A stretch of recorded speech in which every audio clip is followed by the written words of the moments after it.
बसपा मुखिया मायावती ने अपने भतीजे आकाश आनंद के खिलाफ एक और बड़ा एक्शन लिया है।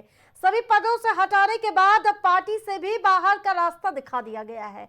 इस एक्शन को लेकर बसपा मुखिया का कहना है कि बाबा साहेब भीमराव अम्बेडकर के आंदोलन के हित में और काशीराम जी की अनुशासन परंपरा का पालन करते हुए आकाश आनंद को उनके ससुर की तरह पार्टी और आंदोलन के हित में पार्टी से निष्कासित किया जाता है। आकाश को पार्टी से निकालने का ऐलान करते हुए मायावती ने कहा कि बीएसपी की बैठक में कल आकाश आनंद को पार्टी हित से ज्यादा पार्टी से निकाले गए अपने ससुर अशोक सिद्धार्थ के प्रभाव में लगातार बने रहने की वजह से नेशनल कोऑर्डिनेटर सहित सभी जिम्मेदारियों से मुक्त कर दिया गया था। इससे और साथ ही इसके पश्चात उन्हें जहां परिपक्वता दिखानी चाहिए थी लेकिन ऐसी चीजें नहीं दिखी, उसके बाद पार्टी बाबा साहेब भीमराव अम्बेडकर और काशीराम जी की अध्यक्षता में जो मार्गदर्शन मिला था उसको आगे बढ़ाते हुए तत्काल प्रभाव से इस पर एक्शन लेती हुई नजर आ रही है। लेकिन आगामी दिनों में इसका क्या असर होगा वो देखने वाली बात होगी।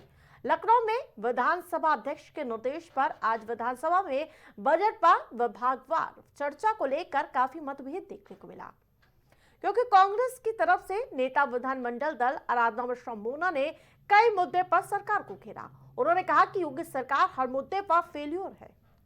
जो देश का अन्नदाता है उसके लिए बजट में सिर्फ 3% का प्रावधान।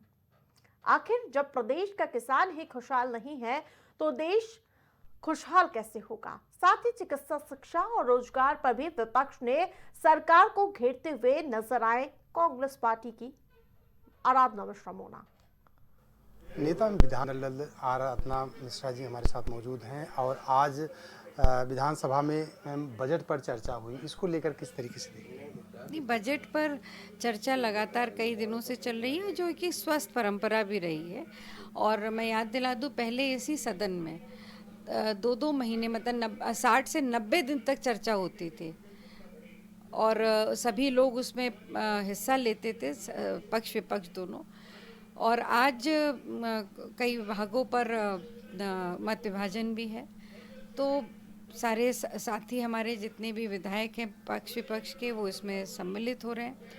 पर सबसे बड़ी बात यह है कि सरकार मतवार विभागों पर चर्चा तो करा रही है, पर इस बात का जवाब नहीं दे रही है कि पिछली बार जो सरकार बजट लाई थी, जो लहीम सहीम 7 लाख करोड़ के ऊपर का बजट था, उसका मात्र 53% सरकार खर्च कर पाई।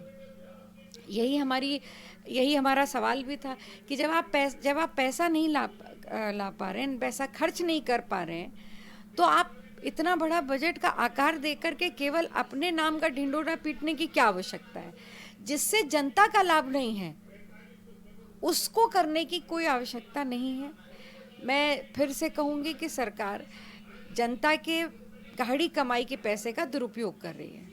मैम, कहते हैं कि देश के विकास का रास्ता खेत और खलिहानों से होकर गुजरता है, लेकिन खेत और खलिहानों में अगर बात किया जाए तो किसान, देश का किसान बसता है और 80% किसान हमारे देश में है और उसको लेकर एक छोटा सा बजट, इसको लेकर आप क्या देख रही हैं? ये बहुत दुर्भाग्यपूर्ण है।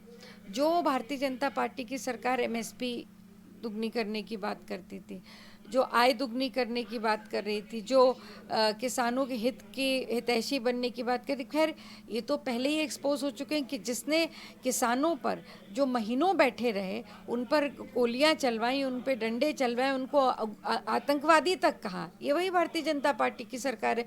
तो इससे बहुत उम्मीद नहीं की जा सकती। पर क्योंकि ये सवाल उठता है कि इतने बड़े प्रदेश, जो कृषि प्रधान प्रदेश है उत्तर प्रदेश, वहाँ मात्र 3% बजट जो है वो कृषि के लिए एलोकेट किया गया है। समाजवादी पार्टी विधायक आर.के. वर्मा हमारे साथ मौजूद हैं। सर, आज विधानसभा में बजट पर चर्चा हुई और देखा जाए तो विभागवार चर्चा हुई, इसको लेकर किस तरीके से? देखिए, विभागवार चर्चा क्या, बजट सरकार ने जो पेश किया है, सारे विभागों में सरकार पूरी तरीके से फेल्योर है। आज किसान के बजट पर चर्चा हुई और किसान के बजट पर सरकार ने अपने बजट पुस्तिका में, अपने बजट के आवंटन में किसानों के लिए ऐसी कोई नीति नहीं बनाने का काम किया जिससे किसानों की आमदनी बढ़ सके, किसानों का रोजगार बढ़ सके। केवल झूठे और खोखले वायदे करने का काम किया है। भारतीय जनता पार्टी ने ही कहा था कि 2022 तक हम किसानों की आमदनी को 2 गुना करेंगे। आज फसलों की लागत को वो नहीं कम कर पाए, उनके एमएसपी को नहीं बढ़ा पाए, वो कैसे किसानों के चेहरे पर खुशहाली लाएंगे?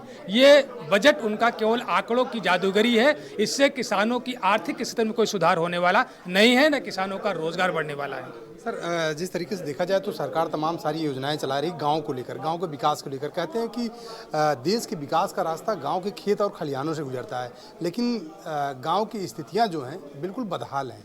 देखिए, अगर ये बात सही होती तो सरकार आज पूरी तरीके से शहरीकरण की ओर फोकस करी है और गांव का आदमी निकल करके शहर में रोजगार क्यों तलाश रहा है?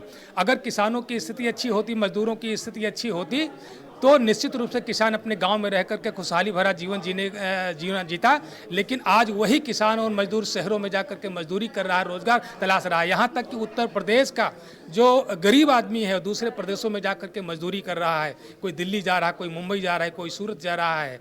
तो अगर यहाँ पर रोजगार होता, यहाँ पर खेती अगर लाभ का पेशा होती तो निश्चित रूप से अपने पेशे में होता। आज पेशा छोड़ करके लोग रोजगार की तलाश कर रहे हैं। बहुत बहुत धन्यवाद देते हैं। हमारे साथ RK वर्मा जी समाजवादी पार्टी के विधायक हैं। इन्होंने कहा कि आज देश जो है, लोग जो है परेशान हैं, यहाँ तक कि रोजगार के लिए देश और विदेश जा रहे हैं, उनको अपने यहाँ रोजगार नहीं मिल रहा। साथ ही साथ किसान परेशान है क्योंकि उसको कृषि का MSP मूल्य नहीं मिल रहा है। कैमरा पर्सन के साथ